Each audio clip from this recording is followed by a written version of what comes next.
미중 무역 분쟁이 세계 무역 구도를 뒤흔들고 있는 지금 인도가 대체 시장으로 주목을 받고 있습니다. 인도는 두 강대국 사이에서 중국의 대한 생산 기지로 인도에 눈을 돌리고 있는데요. 과연 인도 시장의 매력은 무엇인지 얘기를 나눠보도록 하겠습니다. 김정곤 대외경제정책연구원 지속가능발전연구팀장과 함께합니다. 어서 오세요. 네. 반갑습니다. 네, 반갑습니다.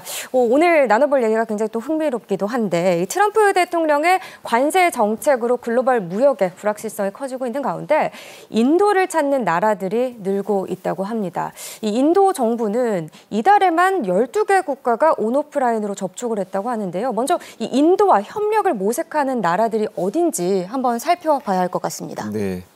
최근 인도 언론에 따르면은 인도 정부가 이달에만 스웨덴, 노르웨이, 벨기에, 쿠바, 칠레, 말레이시아, 헝가리, 이집트까지 12개 국가와 접촉을 했다고 합니다. 예. 사실 인도는 이미 유럽연합, 오만, 페루 등과 또 FTA를 추진하고 있고요. 전통적으로 미국이라든지 또 영국 같은 유럽 국가, 일본하고 굉장히 긴밀한 관계를 유지를 하고 있습니다. 근데 최근에 이렇게 다양한 국가들하고 접촉하고 있는데요. 이들은 지역도 다양하고 또 협력 의제도 굉장히 다양합니다. 예. 경제 이슈, 제약이라든지 반도체 이슈도 있고 어떤 나라들은 안보 이슈를 논의하기도 하고 정말 굉장히 다양한 그런 상황에 있는데 이것은 굉장히 간단하게 말씀드리면은 이 미중 갈등 이후 이 장기적인 지정학적 불확실성 하에서 인도의 어떤 전략적 위상이나 가치가 상승한 것이 가장 크게 작용하고 있지 않나 생각합니다. 결국 이 미중 갈등 하에서 인도와 미국의 어떤 긴밀한 관계, 예. 그 속에서 또 글로벌 사우스의 리더라는 인도 위상, 또 거대 시장으로서의 잠재력, 이런 것들 때문에 각국이 인도와 어떻게든 그런 넓게 보면 중국 플러스 원 전략 하에서 인도와의 어떤 시기로든 어떤 어젠다에 걸쳐서 어떤 그 협력 관계를 구축하는 것이 전략적으로나 또 미래의 방향성을 봤을 때 굉장히 중요해지고 있다. 또 하나 더 언급하면은 이 트럼프의 상호 관세 같은 그런 네. 보호무역 정책 하에서 인도를 어떤 시장 다각화, 협력 대상 다각화로 보는 것도 굉장히 중요한 요인이 되지 않나 이렇게 생각합니다. 네, 그동안 그냥 단편적으로 얘기 나왔던 거 보면 인구도 그렇고 부가 인도로 이동하고 있다 이런 얘기들도 저희가 꾸준히 들어오고 있긴 했습니다만 지금 말씀해 주신 것처럼 미중 간 무역 갈등과 보호무역 이 기조가 심화가 되면서 글로벌 사우스가 이제 전략적 대안으로 떠오르고 있고 여기에 인도가 중심에 서 있는 거 아니겠습니까? 근데 한국도 지금 인도 시장을 주목하고 적극적으로 좀 뛰어들고 있는 상황인데 우리에게 인도가 매력적인 이유가 뭐라고 보시나요? 네, 앞서 말씀드린 거에서 이어서 먼저 말씀을 드리면 예. 인도가 현재 시점에서 굉장히 거대한 시장 규모를 갖고 있고 또 정책적으로 이걸 적극적으로 지원하고 있고 더욱이 지정학적 리스크가 상대적으로 매우 적다는 점, 이런 것들이 우리한테 일차적으로 인도가 이전과는 다르게 보이고 있다 이렇게 볼 수 있고 그다음에 경제적인 요인을 꼽자면은 아시다시피 이 인도의 그 인구 14억 5천 예. 작년 기준으로 이 자체가 국력입니다. 그래서 이것이 거의 모든 것을 말해주고 있고 여기서 더해서 굉장히 중요한 거는 이 인구의 40%, 작년 기준으로 보면 5억 8천만 명이 네.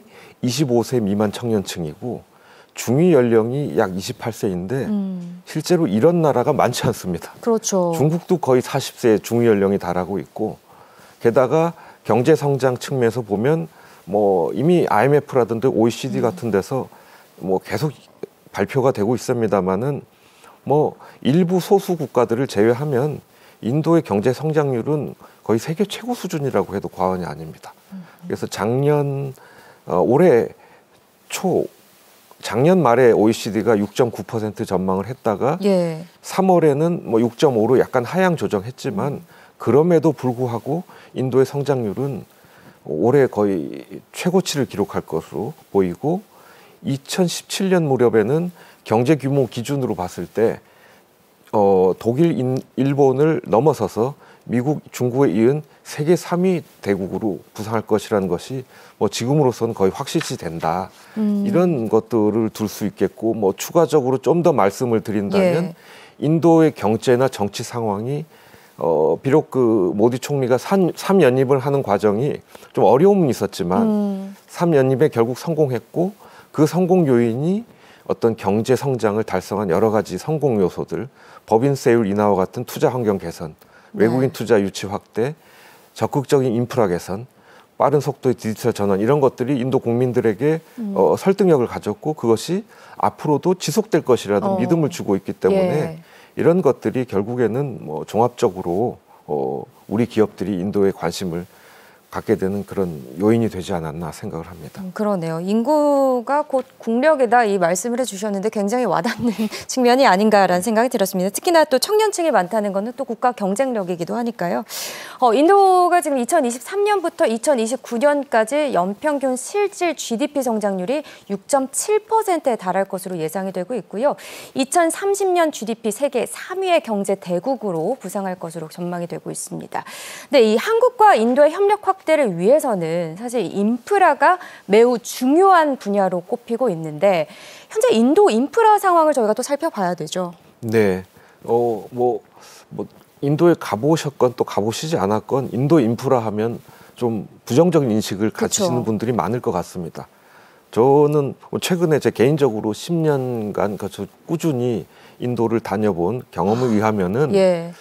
그래도 사실 우리 70년대, 80년대 개발연대를 생각하시면 될 것 같은데 굉장히 눈에 띌 정도로 이 빠르게 인프라가 개선되고 있는 것은 사실입니다. 그것은 지금 현 정부의 어떤 적극적인 노력도 크고 그래서 예를 들면 가시적인 도로의 개선이라든지 뭐 이런 것들은 상당히 눈에 띄는 수준이다. 그리고 항공 인프라 이런 것들도 매우 우수한 상황으로 성장을 하고 있다.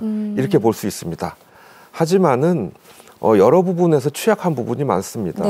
예를 들면 전력 접근성이라든지 전력 자체의 품질, 자주 정전이 여전히 됩니다. 그런 품질이라든지 또 인도에서 가장 국민들에게 문제가 되는 이 상하수도 시설, 그 위생적인 식수를 공급받을 수 있는 이런 여건이 아직은 많이 부족합니다. 반면에 말씀드렸듯이 도로라든지 공항 이런 것들 이런 전반적인 물류 관련된 지표들은 최근에 상당히 발전하고 있어서 세계 139개 국가 중에 38위 수준 정도로 이렇게 평가되기도 합니다. 인도 정부는 인프라 개선을 거의 국가 최우선 어젠다 중에 하나로 추진을 하고 있습니다. 그래서 모디 3기 정부가 출범한 이후에도 GDP의 3.4%에 달하는 11조 루피를 공공 인프라 개발 부분에 할당을 했습니다. 이건 굉장히 큰 것이고 그러네요. 이런 정책이 지속성을 가질 것이라고 전망할 수 있습니다. 한국 입장에서 보면 이 인프라는 결국 인도와 한국이 경제적인 접점이 가장 큰 부분이 제조업입니다. 이 제조업 부분에 우리가 진출을 하고 인도 협력을 확대하기 위해서는 이런 인프라 개선이 양국 간의 제조업 협력, 산업 협력에 있어서 굉장히 중요한 부분을 차지한다. 그렇게 볼 수 있습니다. 얼마 전에 제 지인도 인도를 다녀왔는데 말씀해 주신 것처럼 굉장히 힘들었다. 이런 얘기를 또 들었었거든요. 근데 어쨌든 성장 속도는 빠른 편이다. 이제 이렇게 볼 수 있다고 얘기를 해주셨는데 그러니까 인도 정부가 경제 성장의 핵심 동력으로 이 인프라 부분을 생각을 하고 있고 또 여러 정책을 지금 추진 중이다. 이렇게 얘기가 들려오고 있는데 인도 정부가 추진 중인 인프라 개발 프로젝트의 주요 내용과 그리고 한국 기업의 참여 현황은 어느 정도까지 되는지 이 부분 좀 짚어주시죠. 네, 저희가 마침 관련 연구를 작년에 수행을 했는데요. 인도 정부가 현재 추진하고 있는 그 프로젝트를 전부 웹페이지를 통해서 공개를 합니다. 그래서 그것을 저희가 분석을 해봤는데 작년 7월 기준, 2024년 7월 기준으로 보면 총 14,923개 프로젝트가 현재 진행 중입니다. 앞으로 계획되고 있는 프로젝트도 많이 있지만은 진행 중인 게 그 정도인데 그 중에 운송 부문, 도로라든지 철도 같은 것이죠. 5,560개고요. 가장 많고 아까 말씀드렸듯이 물 관리, 수자원 부분이 네. 굉장히 중요한데 이 부분이 3,100개 정도, 전력 부분이 또 1,100개 이상, 그리고 산업, 제조업 개발이라든지 이런 공공인프라 부분이 531개 정도. 이런 것들이 뭐 인도가 굉장히 다양한 국가들이 있는데 다양한 분야들이 있지만 전반적으로 공통적으로 중요한 그런 부분이라고 생각이 됩니다. 인구만큼이나 프로젝트 규모도 어마어마하네요. 네, 그래서 조금 더 말씀을 드리면 이렇게 프로젝트 숫자도 많은데 지역 편차가 상당히 있습니다. 인도가 28개 주가 있는데 사실 그 주들이 우리처럼 동질적이지 않습니다. 언어도 다르고 인종도 다르고 발전 수준도 매우 달라서 그 수요들이 차이가 있는데 뭐 예를 들면 델리 같은 곳들은 주로 도시화가 많이 돼서 뭐 이런 상하수도 관리라든지 메트로 이런 것들 수요가 많고, 또 제조업 집적지인 안드라프라데시 같은 경우는 산업 프로젝트, 산업 클러스터 개발 관련된 프로젝트라든지 이런 공항 항만 사업들이 많고요. 또 상대적으로 굉장히 저개발된 지역들도 많이 있는데 이런 곳들은 기초적인 도로 건설부터 상당히 그 일반적인 인프라 개발 수요가 많다 이렇게 볼 수가 있습니다.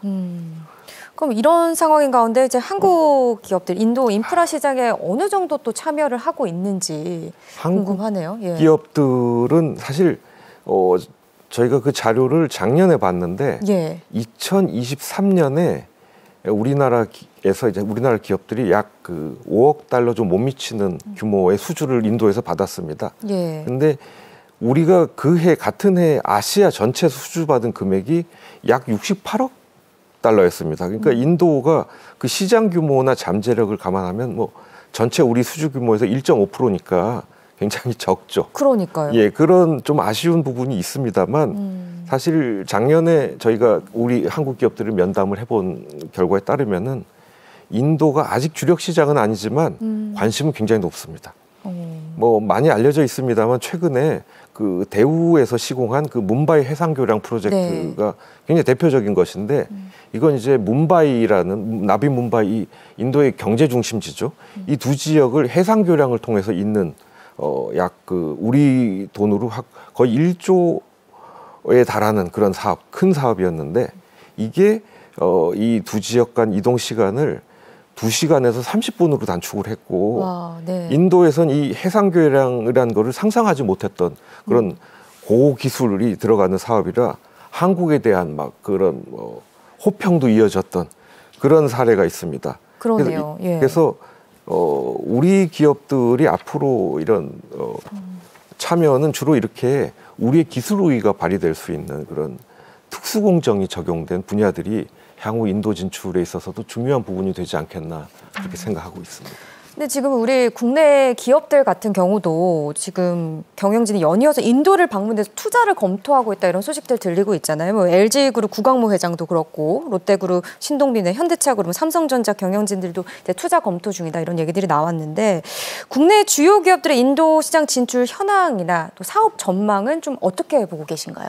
뭐 앞서 말씀드렸듯이 뭔가 그 인도 진출에 새로운 전기가 이제 마련된 게 아닌가 이렇게 생각이 될 정도로 활발한데요. 그 투자 목적이나 진출 목적도 상당히 의미심장한 부분이 있습니다. 그 LG 같은 경우는 지금 이미 LG는 90년대 중반부터 인도 사업을 진행을 했지만 최근은 프리미엄 가전 수요를 또 타겟을 하고 있습니다.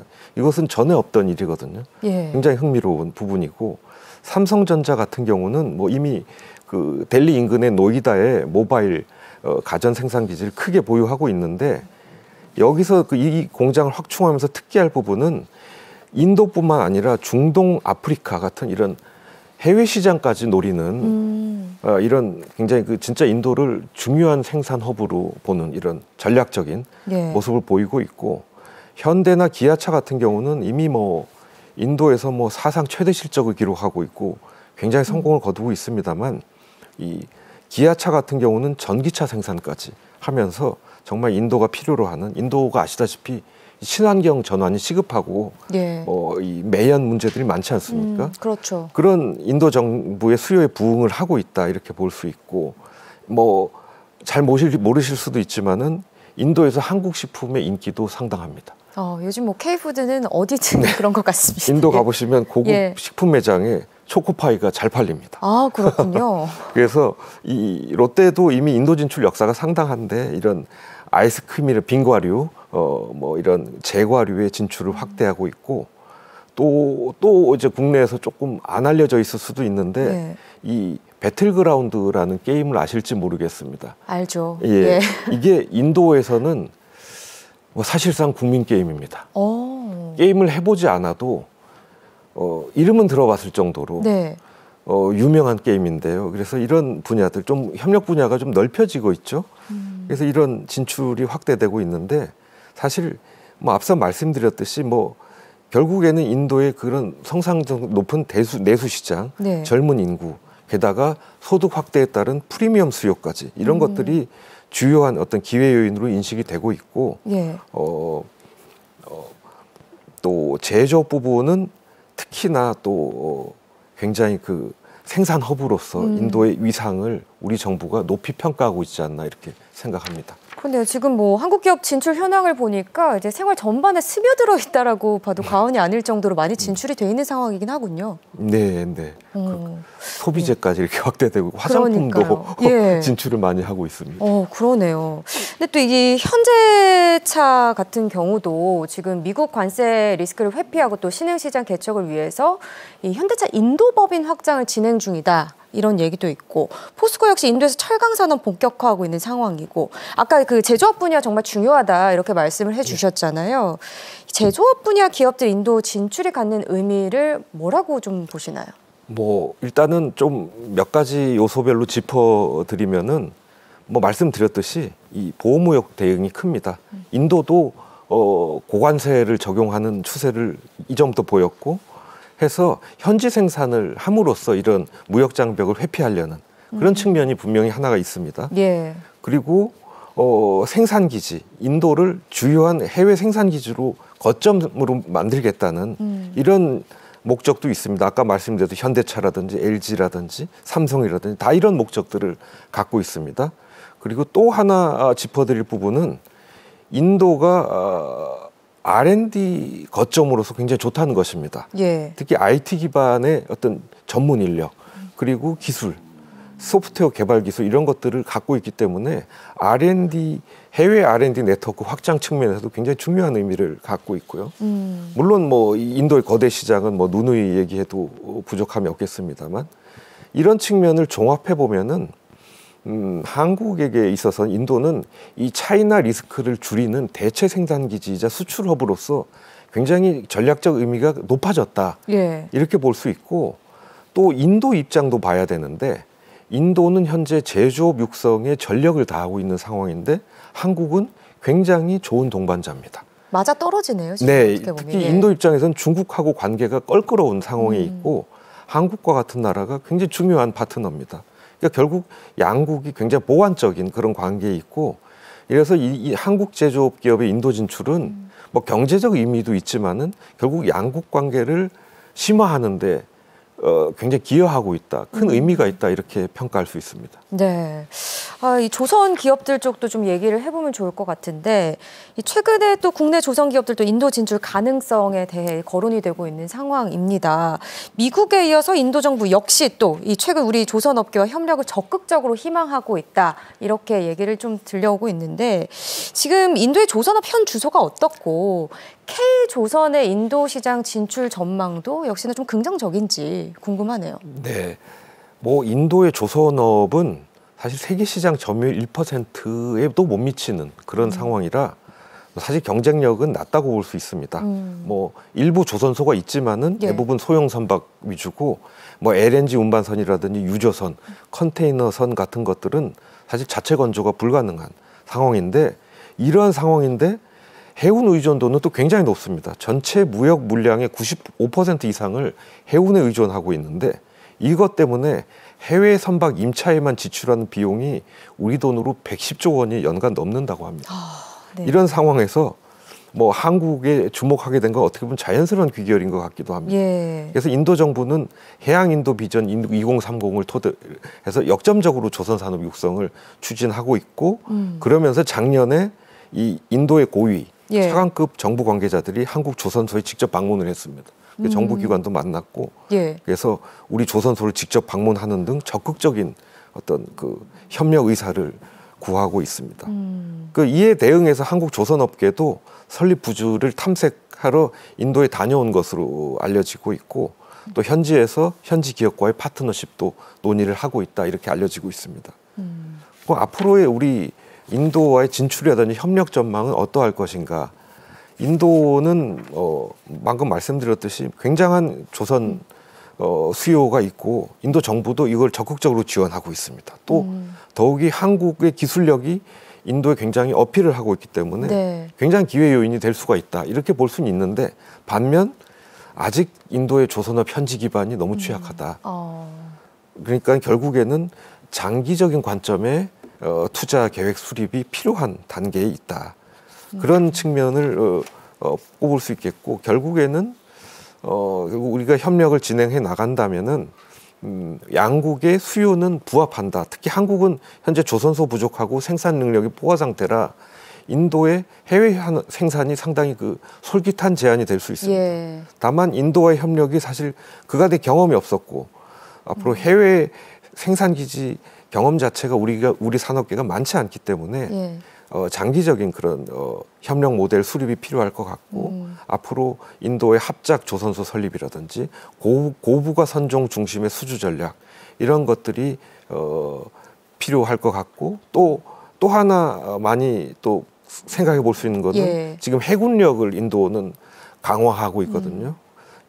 중국과의 어떤 관계 때문에 예. 방산 분야의 조선 협력도 상당히 기대되는 부분이라고 할 수 있겠습니다. 그렇군요. 그러니까 전반적으로 타이밍상으로 잘 맞아 떨어지나 전략적으로 봤을 때 좀 장기적인 전략이 필요하다 이런 관점으로 얘기를 좀 해주셨습니다. 지난해 현대차가 인도 시장에서 상장 소식을 알린 이후에 LG전자, CJ 대한통운, 포스코 등 한국의 주요 기업들이 인도 법인 IPO를 추진 중인데요. 이 한국 기업들이 인도에서 상장을 추진하는 이유가 무엇이고 그 의미에 대해서 좀 저희가 짚어보면 좋을 것 같습니다. 상장을 통해서 좀 어떤 효과를 기대해 볼 수 있을까요?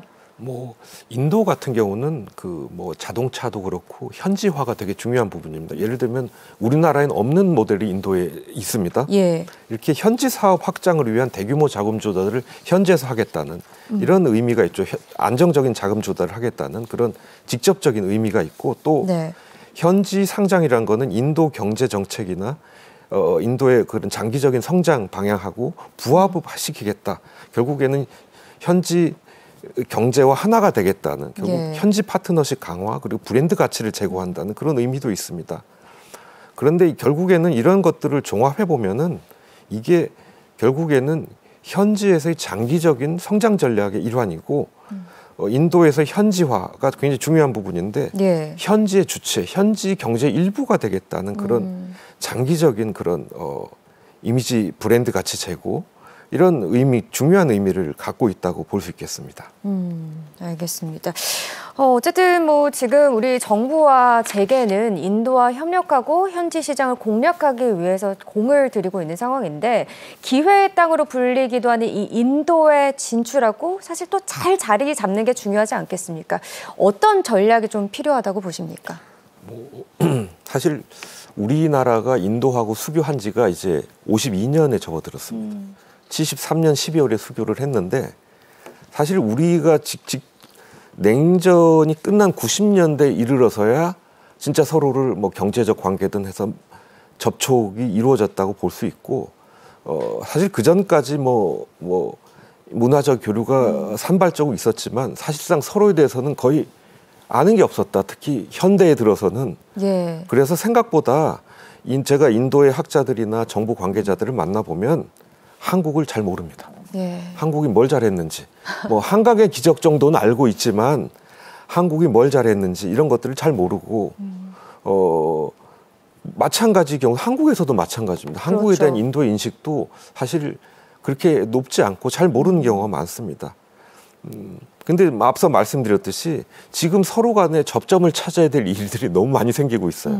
앞으로 이제 이런 관계가 이제 강화될 텐데 예. 그러려면 결국에는 서로를 이해해야 되고 경제적 산업적 관점에서 보면 한국이 인도에 우리가 뭘 잘한다, 우리가 뭘 갖고 있다는 것을 어필할 필요가 있습니다. 예. 생각보다 잘 모르거든요.